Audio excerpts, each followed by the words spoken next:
நீங்க tarot card ரீடர்னு கேள்விப்பட்டோம். ரொம்ப ரொம்ப இம்பார்ட்டன்ட்டு. இப்போ ஸோ டாரோ கார்ட்னா என்ன? என்னென்ன நடக்க போகுது, பாஸ்ட், ப்ரெசன்ட், ஃபியூச்சர், அதை பற்றி ப்ரெடிக்ட் பண்ணுறது தான் வந்து டாரோ கார்ட் ரீடிங்ஸ்.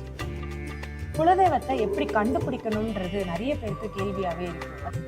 பிரச்சனைகள் இருக்குது, ஒரு சில பேருக்கு சரியான வேலை அமைய மாட்டேங்குது. அப்படியே வேலை ஆரா எனர்ஜினா என்ன? வந்து அஃபெக்ட் பண்ணும். நம்மளோட ஸ்ட்ரெஸ் ஆகட்டும், நம்மளோட ஆங்ஸைட்டி, நம்மளோட கோவம் எல்லாத்தையுமே இந்த ஆரா வந்து அஃபெக்ட் பண்ணும். வணக்கம் நிஷாந்த் சார். வணக்கம். வெஸ்டர்ன் கண்ட்ரீஸில் ஃபாலோ பண்ணுற ஒரு மெத்தட் தான் வந்து உங்களுக்கு வந்து டாரோ கார்ட் ரீடிங்ஸுங்கிறது. அதை வச்சு ஒரு சர்டன் பீரியட் ஆஃப் என்னென்ன நடக்க போகுது, பாஸ்ட், ப்ரெசன்ட், ஃபியூச்சர், அதை பற்றி ப்ரெடிக்ட் பண்ணுறது தான் வந்து டாரோ கார்ட் ரீடிங்ஸ். குலதெய்வம்னா என்ன? குலதெய்வம் எப்படி வழிபடணும்? கண்டிப்பாக. ஸோ ஒருத்தருக்கு ரொம்ப முக்கியமான ஒரு விஷயம் அப்படின்னு பார்த்தீங்கன்னா வந்து குலதெய்வம் அப்படிங்கிற ஒரு விஷயம். குலதெய்வம் அப்படிங்கிறப்ப நீங்கள் மென்ஷன் பண்ணும்போதே குலம் அப்படின்னு இருக்குது. குலம்னா நம்மளோட ஃபேமிலி, நம்மளோட ஹெரிட்ரி. ஸோ இதை பேஸ் பண்ணி வர்றது தான் நம்மளோட குலதெய்வம். நம்மளோட முன்னோர்களில் இல்லைன்னா நம்மளோட முன்னாடி இருந்தவங்களில் யாரோ ஒருத்தவங்க அந்த தெய்வத்தன்மையை அடைஞ்சவங்க தான் குலதெய்வமாக நின்று நம்மளை காப்பாற்றுவாங்க அப்படிங்கிறது இருக்குது. ஸோ அதனால தான் வந்து அந்த குலதெய்வம்ங்கிறது பார்த்தீங்கன்னா ரொம்ப ரொம்ப இம்பார்ட்டண்ட்டு. இப்போ ஒரு ஃபேமிலியில் குலதெய்வம் அப்படிங்கிறப்ப பார்த்தீங்கன்னா அந்த இடத்துல எல்லாருமே, ஃபேமிலியில் இருக்கவங்க எல்லாருமே இம்பார்ட்டண்ட்டாக அங்கே போய் அசம்பிள் ஆவாங்க. ஒரு சர்டன் பீரியட் ஆஃப் டைமில் ஒரு பூஜையாக இருக்கட்டும், ஒரு நல்ல விஷயமா இருக்கட்டும், எதாக இருந்தாலும் அந்த இடத்துக்கு போகும்போது என்ன ஆகும்னா அவங்களோட நம்ம முன்னோர்கள்னு சொன்னால அவங்களோட ஆசீர்வாதமும் குலதெய்வத்தோட ஆசீர்வாதமும் சேர்ந்து நம்மளுக்கு கிடைக்கும்.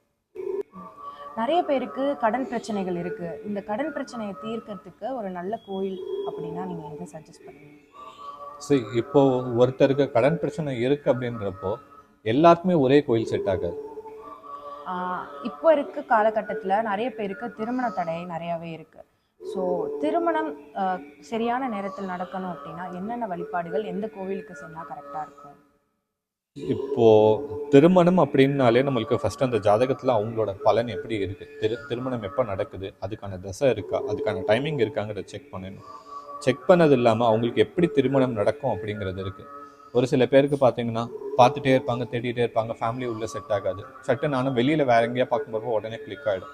ஸோ இது எல்லாமே நம்ம ஜாதகத்தில் நம்ம எளிமையாக பார்த்து கண்டுபிடிக்க முடியும். அதை இப்போ நிறைய பேருக்கு வந்து வேலை அது விஷயமா நிறைய பிரச்சனைகள் இருக்குது. ஒரு சில பேருக்கு சரியான வேலை அமைய மாட்டேங்குது. அப்படியே வேலை அமைஞ்சாலும் அதுக்கான சேலரி வந்து சரியாக இருக்க மாட்டேங்குது. ப்ரமோஷன்ஸ் எவ்வளோ ட்ரை பண்ணாலும் கிடைக்க மாட்டேங்குது. அதுக்கப்புறமா அவங்களுக்கு முக்கியமாக என்ன அப்படின்னு பார்த்தீங்கன்னா வேலையில் ஒரு சாட்டிஸ்ஃபேக்ஷன் இல்லை.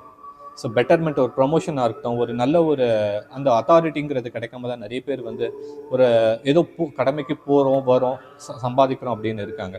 ஆனால் எல்லாருக்குமே ஒரு ஆசை என்ன அப்படின்னு பார்த்தீங்கன்னா கரெக்டான ஒரு வேலை, நல்ல ஒரு ப்ரமோஷன்ஸ், நல்ல ஒரு இன்க்ரிமெண்ட்ஸ், நல்ல ஒரு சேலரி அப்படிங்கிறது தான். ஸோ இதுக்கு என்ன பண்ணலாம் அப்படின்னு பார்த்தீங்கன்னா அதுக்காகவே தான் வந்து க்ரீன் தாரான்னு இருக்காங்க, பச்சை தாராங்கிறவங்க இருக்காங்க.